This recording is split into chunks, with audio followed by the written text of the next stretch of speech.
This is my first one-woman show. And you can thank the amazing, incredible Michael Broussard, who, yes, please. But he told you everything he was going to tell you. He saw me in head videos. He's on your show. No, it's great. It's great because this show might run long and you just like so thank you. And of course, I really, really want to thank the single most talented human being that I know who is up on the stage with me, Mr. Bobby Fabio.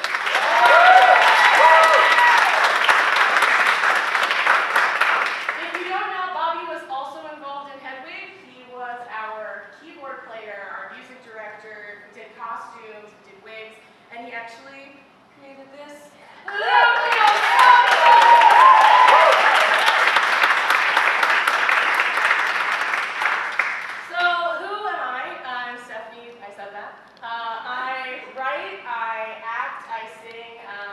Singing and acting are probably what I'm best known for. Writing is what's closest to my heart, but always the most difficult thing for me to share. My writing is incredibly personal, as any writer could ever tell you. And so the idea of mixing it in with like, ooh, songs people know, they're going to like that. So if they don't like the weird essay parts, there's the songs, and they love them. That's great.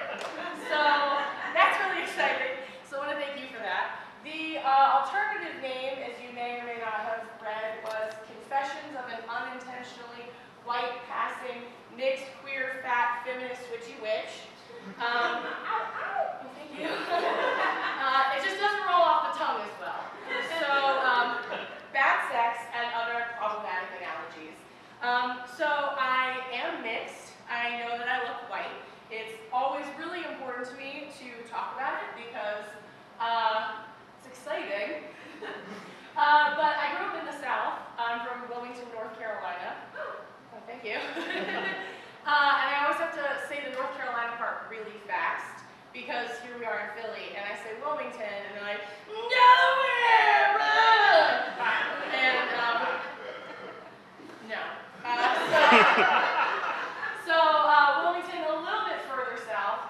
And the first time it really became known to people, like in my peer group that I was mixed, was in 8th grade when I was looking at that EOC test and it marked me as white. And they were like, if there's an error, raise your hand, explain what it is. And I was like, yes, mine says that I'm white. And then I would get asked what you should never ask any human being ever, which is, well, what are you? And I would say, well, I'm a quarter black. And people would say, well, don't you mean African American? And I would say, well, my grandpa's actually, he's not African or American, he's Haitian. And they'd say, well, what's that mean? And I would say, he's black. So I like to think that with a quarter black and a quarter Jewish, a little bit of that too, that's how I got my fabulous hair, and which is short right now, but for us it's really curly. My sister's here, she's got great hair, you'll understand. So, first I want to talk about what bad sex means to me, because bad sex is already by itself a problematic analogy. So it just gets us right into what the show is all about, and confusion and misunderstanding with the best intentions. So, there are 3 kinds of bad sex that we're going to talk about tonight. The first one is the way that bad sex should be mentioned. When you say bad sex, it should mean just that, like, oh, it wasn't that good, or like, lasted too long, there was too much spit. But with, like, that's rare, but that's like, wow, that's usually like too much. So there's that kind. And then the second kind of bad sex, the parts where the show gets a little uncomfortable, and I'll take you through waves of emotions, and I hope you're okay with that. The second kind of bad sex is abuse. I think that a lot of times in our culture, people say, that was bad sex. That was uncomfortable. It was someone's fault. Fault is never a word that should ever be involved in sex. Sex should never be someone's fault. No one should ever be at fault for sex. So if someone is guilty party in any capacity, that's already not bad sex. That's something else. The third kind of bad sex that we're going to talk about, lighten it up again, is actually my favorite kind of bad sex. It's like kinky sex.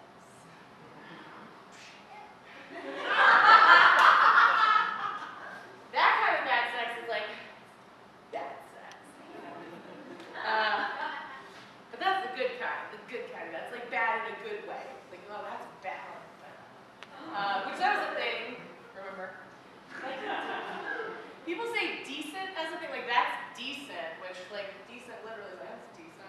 But now that's like decent. So another problematic analogy that I like to bring up and like talk about to people, right? So problematic, that word is already problematic. There's the literal meaning, right? Like it's problematic, it's iffy, it causes issues. But problematic also tends to be a word that you and me, like well-meaning, like white-looking liberals say when what we mean is that's racist, that's homophobic, that's misogynistic, that's transphobic, that's xenophobic. But you don't want to like scare people away because it's insulting to call them a racist, right? But like them being a racist isn't a that's problematic. So one of my favorite problematic analogies, right, is people always want to come up with an analogy for race, right? And I'm going to give you one, and it's incredibly problematic, so I'm just going to put that out there right away, right? But the hardest people that it is to talk to about, like, white privilege are poor white people. It's really hard to make them understand how they can have any advantage when they are also poor and don't see any advantage to their whiteness. So I came up with my own problematic analogy, and I hope you'll come along with me on this one. So, do any of you know somebody who's left-handed? Yeah, left-handed people in the house! I myself am not left-handed, I'm right-handed, right? But I've had a lot of left-handed friends, and I've come to understand some things. So, things I never even realized benefited me. Like, I had a friend who she asked me for some scissors, and I gave her my scissors. She was like, I can't use your right-handed scissors. I was like, what do you mean they're right-handed? And she put them in her left hand, and I couldn't completely understand what she meant. Looking into it, there's actually, I want to say it's around like 11,000 left-handed people that die a year using tools made for right-handed people. Isn't that crazy? I had a friend in high school who used to complain about the right-handed desks. And I was like, what do you mean right-handed desks? Because the weight, you lean this way, it's a right-handed desk. I never could have ever conceived that that was like something that applied to me, that helped me, that I didn't even know I had this advantage over someone.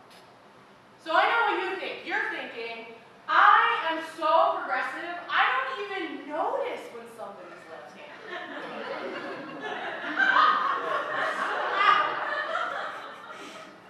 But your left-handed friends know who their left-handed friends are and who their right-handed friends are, and they noticed.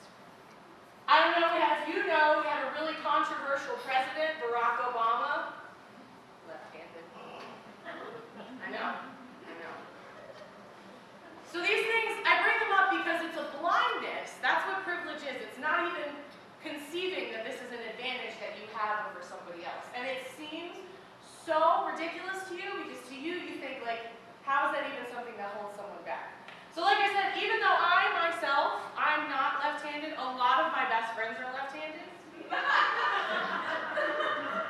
So they're really close to me. And that's why I think it's really, really important for me to acknowledge my right privilege.